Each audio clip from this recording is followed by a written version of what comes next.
Hello everyone, I am Mona and I am reading Bhagwat Gita, the Song Divine on this channel, this book, Bhagwat Gita or the Song Divine. No, it's not.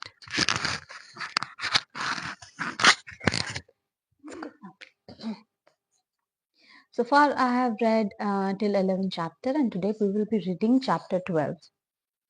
So let's begin.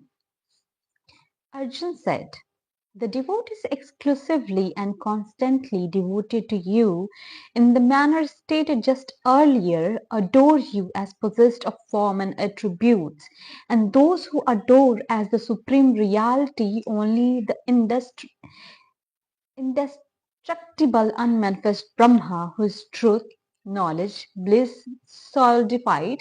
Of these two types of worshippers, who are the best knowers of yoga? Sri Bhagwan said, I consider them to be the best yogi who endured with supreme faith and ever united through meditation with me, worship me, their mind with their mind centered on me.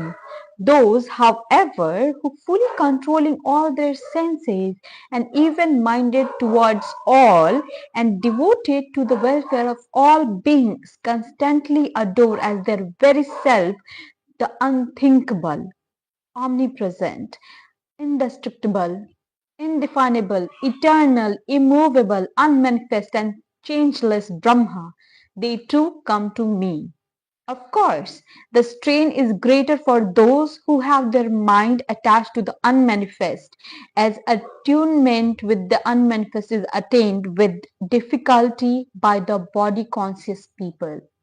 On the other hand, those depending exclusively on me and surrendering all action to me, worship me, constantly meditating on me with single-minded devotion.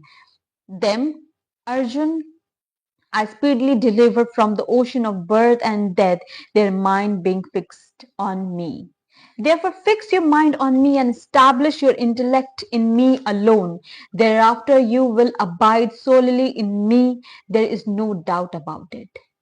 If you cannot steadily fix the mind on me, Arjun, then seek to attain me through the yoga of practice. If you are unequal even to the pursuit of such practice, be intent to work for me. You shall attain perfection in the form of my realization, even by performing action for my sake. If taking recourse to the yoga of my realization, you are unable even to do this, then subduing your mind and intellect, relinquish the fruit of all actions.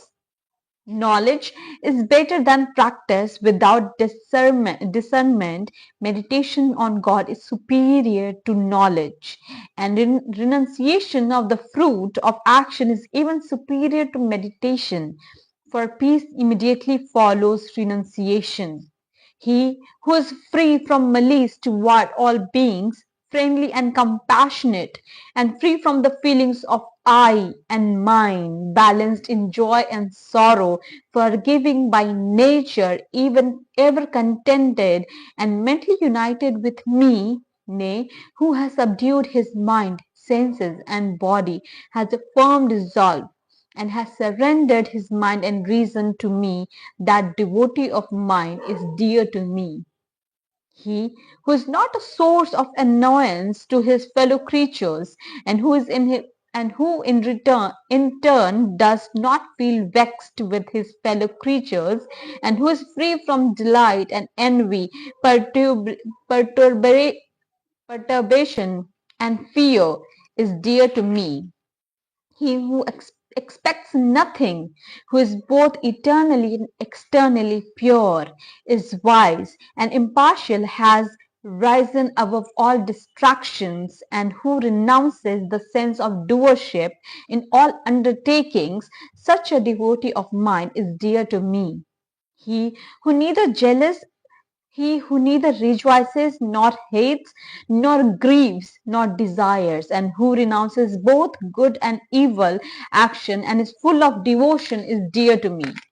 He who deals equally with friend and foe, and is the same in honor and in ignominy, ignominy, who is alike in heat and cold, pleasure and pain, and other contrary experiences, and is free from attachment, he who takes praise and reproach alike, and is given to contemplation, is contented with any means of subsistence available, entertaining no sense of ownership and attachment in respect of his dwelling place, and is full of devotion to me, and that person is dear to me.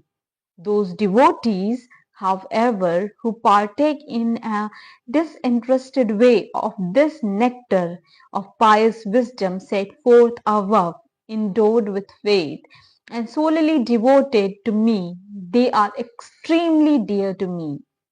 Thus, in this Upanishad sung by the Lord, the science of Brahma, the scripture of yoga, the dialogue between Sri Krishna and Arjun ends the 12th chapter entitled The Yoga of Devotion.